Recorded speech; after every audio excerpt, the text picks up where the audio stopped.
যাইবে না। আজ 4 দিন যাবত তোমার আমি কষ্ট দিবে লাগছি। তোমার কষ্ট আমার সহ্য না, আমার কষ্ট তোমার সহ্য না। তুমিও কান্না করতেছো, আমিও কান্না করতেছি। মানে তোমার নামে আর কত কষ্ট করবো। গাবতলী হাটে না পারতেছি ঠিক মতো টয়লেটে যাইবেন, না পারতেছি খাইবেন, না পারতেছি ঘুমাইবেন।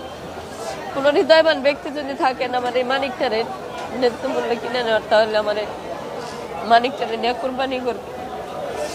আর ওই মানিকটারে কোরবানি করার জন্য বিক্রি করতে আনছিলাম, কিন্তু মানিকটারে আমি যেভাবে কষ্ট করে লালন পালন করছে এভাবে কোনো ই করতে পারতেছি।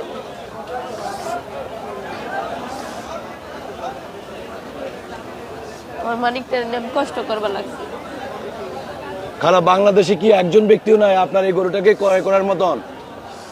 দেখি না তো, যদি থাকতো তাহলে তো আসতোই। আজকে কতদিন ধরে আপনি কষ্ট করতেছেন? আজ 4 দিন যাবত। এই গাবতলী হাটে কতটা কষ্ট পাচ্ছেন আপনি এবং আপনার গরু? সেটা আমি বলে বুঝাইতে পারবো না। আমি একটা নারী, কিভাবে ঘুমাই মানুষের মাঝে, কিভাবে থাকি, কিভাবে খাওয়া, কিভাবে ঘুম নাই, গোসল নাই। গরুর একটু গোসল করাই পারতেছি না। দেখেন আপনার গরু আপনার কথা শুনে বাঁশের সাথে মাথা হেলান দিয়ে রাখছে। আমার গরু আমার কথা শুনে, আমার মানিক আমার কথা শুনে, আমার আদর নেয়। এত আদর ভালোবাসার সেই গরুটাকে আপনার কোরবানি যদি আজকে যদি বিক্রি হয়ে যায়, এই সকাল হলে ঈদ, আপনি কি নিজে টিকতে পারবেন? নিজে টিকতে পারি না পারি, ওর তো একটা হলো, গতি হলো। কি আশা নিয়ে আপনি এই গরুটাকে বিক্রি করার জন্য আসছেন?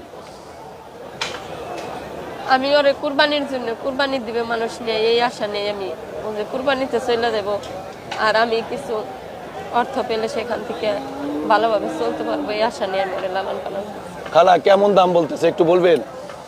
দাম বলে না, ওটা একটা কিছুক্ষণ আগে আমার ভাই একটা চ্যানেল বলছে যে গরুর একটা রশির দামও বলে না। বুঝি নাই। আর গরুর একটা রশির দামও বলে না, ঠিক আছে? 4, 5, 6 এরকম খুব নিম্নমানের দাম বলে। এই গরুটা মোটামুটি 25 থেকে 30 মন ওজন আছে, 30 মনই আছে, ঠিক আছে?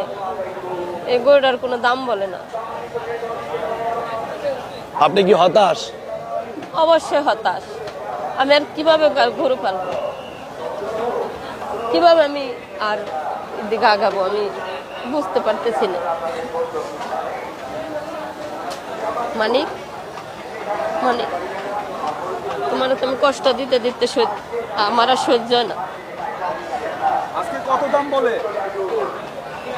আজকে